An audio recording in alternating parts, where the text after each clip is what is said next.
What's up? What's up? What's up, fam? It's your boy John Q. About to take a little short ride on the Dualtron X2, standing up. But before I go on my ride, I wanted to just share some things with you here lately about what I'm working on and what's happening in my scooter world. Don't know if it's happening in your scooter world, but I know it's happening in my scooter world. And one of those things is registration. Now, we are all out here doing our thing on our own personal PEVs, loving every minute of it. But one of the things that I'm noticing that a lot of us are not looking at is our current state's legislation that covers the registration of PEVs. I was recently stopped by a local police, but the most important thing I want to make sure that I include in this information is what I was told by the authorities who questioned me.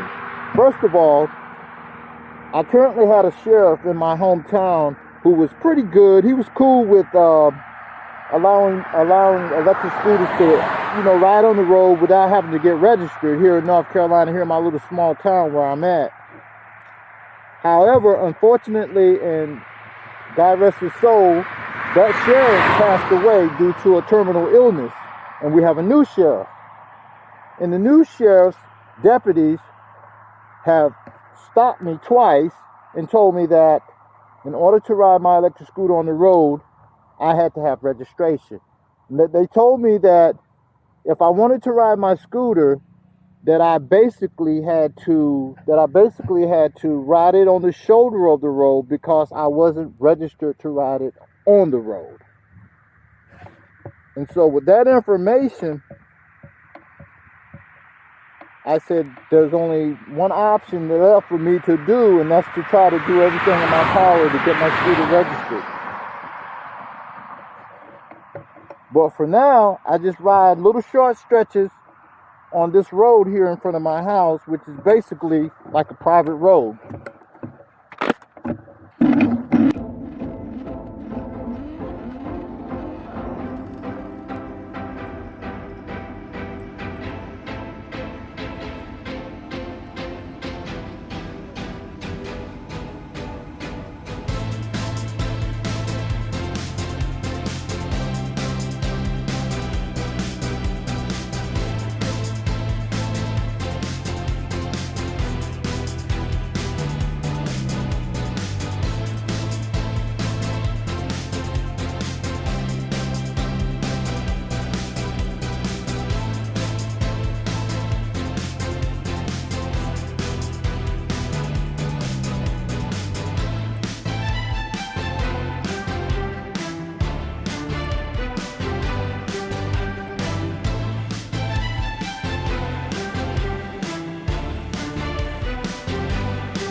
Everything in my power to make sure that I stay within the legal boundaries that have been set by the current sheriff that's in office.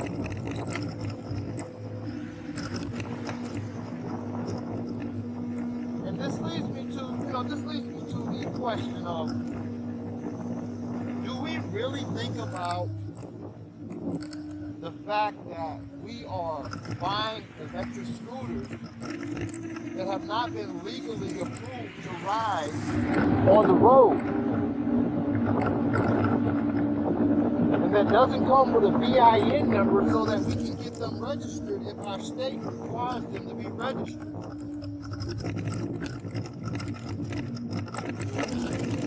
I mean, this is a $6,000 scooter that I'm riding. $6,000 scooter. Who wants to buy a $6,000 machine only to not be able to ride it freely and openly, even though it has the ability to transport you just like an automobile vehicle?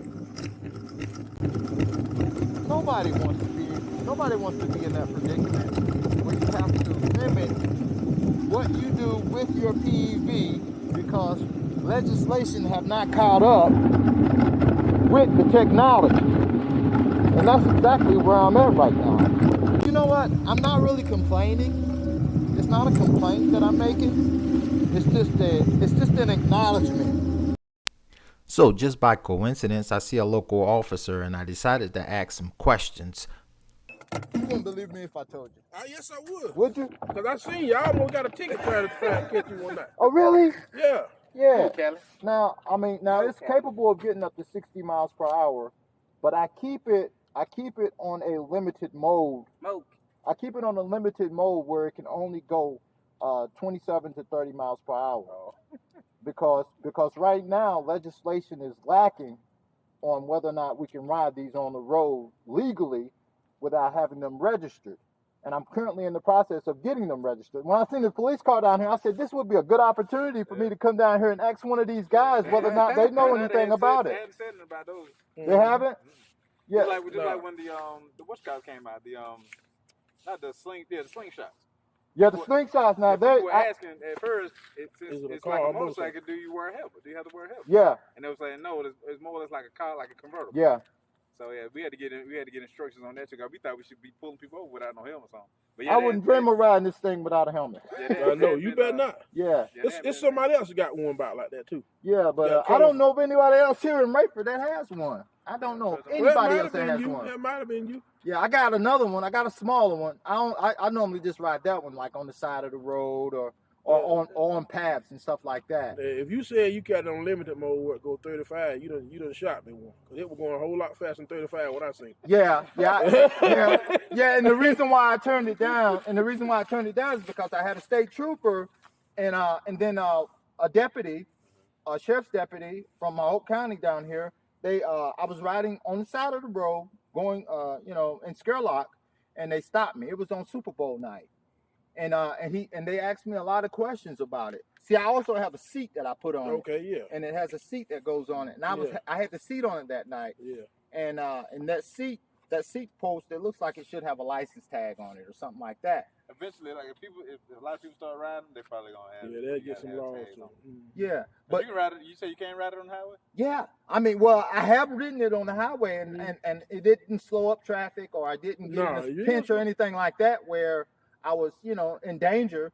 And it's very stable because it has motorcycle grade suspensions on the front and on the back. And they're 19-step adjustable suspensions that pretty much makes it ride real comfortable. Mm-hmm. But one of the problems that I'm running into is it doesn't ship with a certificate of origin, which is what you need for a VIN number to get it registered. And so I had to go through the theft division of the DMV. The license and theft division of DMV, and they have to, an inspector has to come out and look at it to tell me whether or not it's a roadworthy vehicle and whether or not it has all the functions for a road. It has turn signals, headlights, it has all the features on it that makes it visible and ready for the road. How much something like that run? That one was $6,500.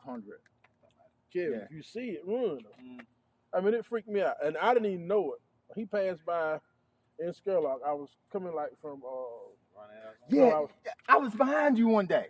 I was behind you. You went the back way from Skerlock. Yeah. I was coming from if you come to the day, come back out. That day I was kicking it around about 55, 56. Yeah, I didn't go over that much. I didn't go over that because I'm not really, I've only had it for a little bit over a year now, and I'm still learning how to ride it safely. And not take no risk with the speed of it, and not max it out and stuff like that. And the motors is in the wheels. Each one of those wheels got 5,500 watt motors in them, and it's running on a 72 volt battery with 45 amps. So so it has a lot of power. Yes, sir. Yeah, right now I don't think they current now, but I think just like with the more of them coming around. The mopeds at first, they weren't really tripping on the moped, but everybody started riding them. Yeah. So now you gotta have tags on. So I think right now you're probably good, but like a whole bunch of people start getting them and riding them. If I were you, I'd just leave it alone. I wouldn't don't start stirring up no mess. That's what I don't want to. That's one of the reasons why I can't. I said, well, let me ask this guy down. I see a police car down here. You talking about going through the theft division, doing all? Just sit back. If ain't nobody saying nothing to you. Yeah, I wouldn't Well, I've had only one officer to say anything to me. Yeah. I mean, and the sheriff, he was talking to me at first, and then the state trooper came, and he told me, he said, now, if it was me, he said, he's trying to explain things to you, but if it was me, I probably would have given you a citation, you know, because I'm not 100% sure whether or not you can ride it on the road legally. I don't think right now. That might have been the same night. They must have just pulled you. Where did they pull you at? By the school somewhere in there? Yeah, close by the school. They had to have just pulled you because right there by the school. Well, right before you get to the school, that house right beside the school. Roger, the sheriff now. Roger pulled him over? Yeah, no, he didn't pull him over. I don't know if he might have been there. Was he there when he pulled him in a black Suburban? No. I mean, it was a sheriff's. It was a car, a regular car, and then the state trooper car came up after he pulled me over. Yeah, okay. And and I was cooperative. I showed him all my information because I got a CDL license. I got a motorcycle license too, but I've never ridden a motorcycle. I just got one just in case I needed one. Right now, they can't mess with right now because ain't nothing, no law about it yet. I don't think. Okay. Well, I just wanted to stop, man, and get you guys input on that. And man, I love that bike, man. Appreciate it, man. I just never got brave enough to, to be a bike owner. You're a bike owner right there. Yeah. All right, thank you guys. You guys have a great day, man. I'm glad to get to see it up close. I almost got a ticket trying to see it.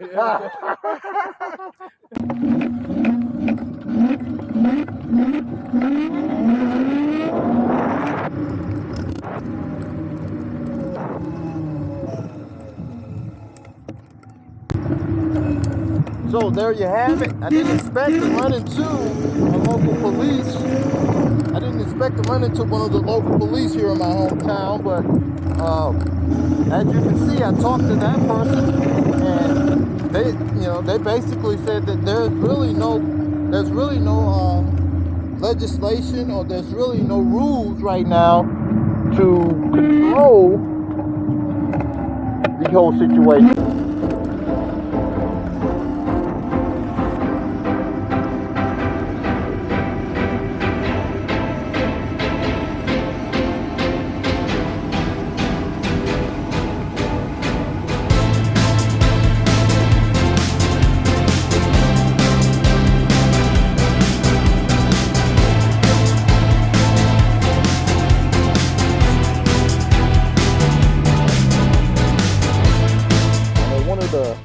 One of the things that I plan on doing some future videos on is my communications with the different officials that's responsible for the legalization and registration of my electric stand-up scooter.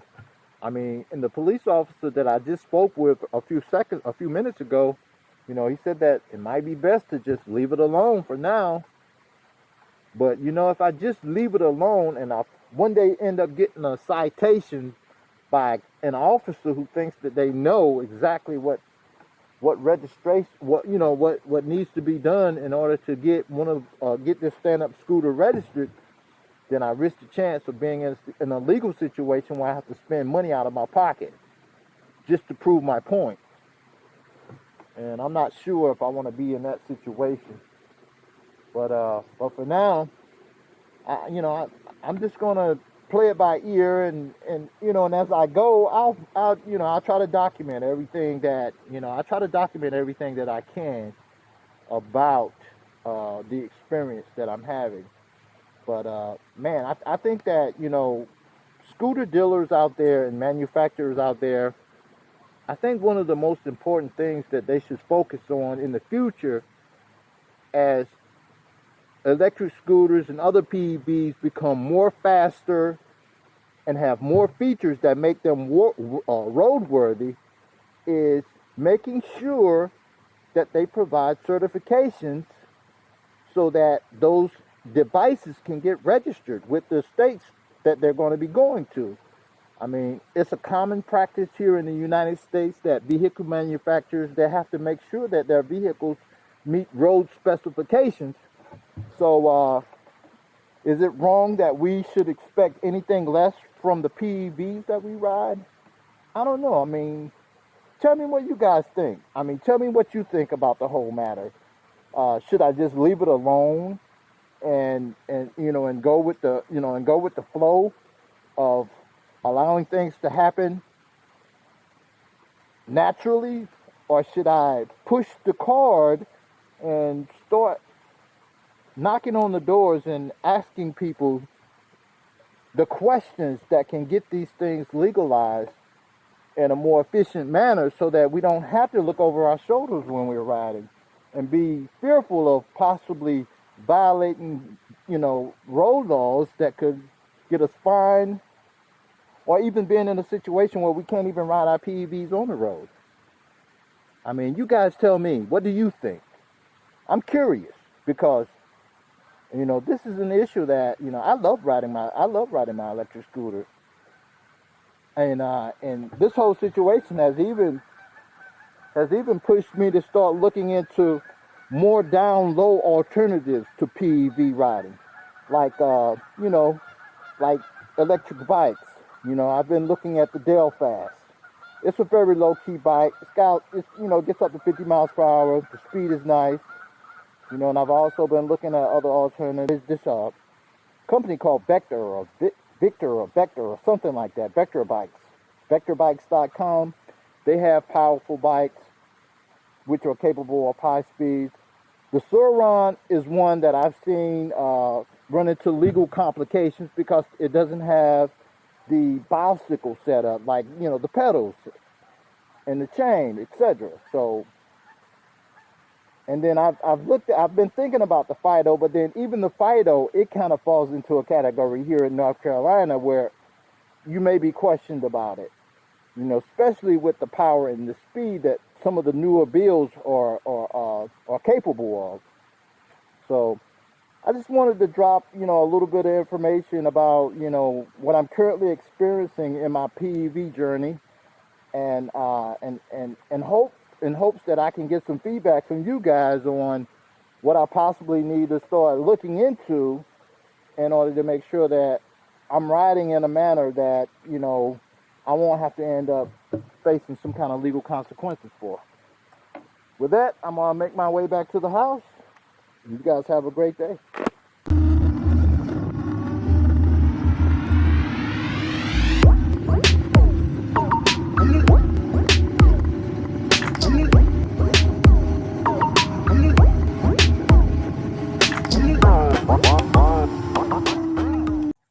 Well, I am back at the house, still with 100% battery because it was only a short ride. But I just wanted to make sure I dropped this video to kind of put in y'all ear what the what your boy John Q is currently looking at when it comes to my journey thus far and riding my electric scooter. And now I'm just going to go in the house and chill out and maybe chop up this video and hopefully get it ready. I'll holla.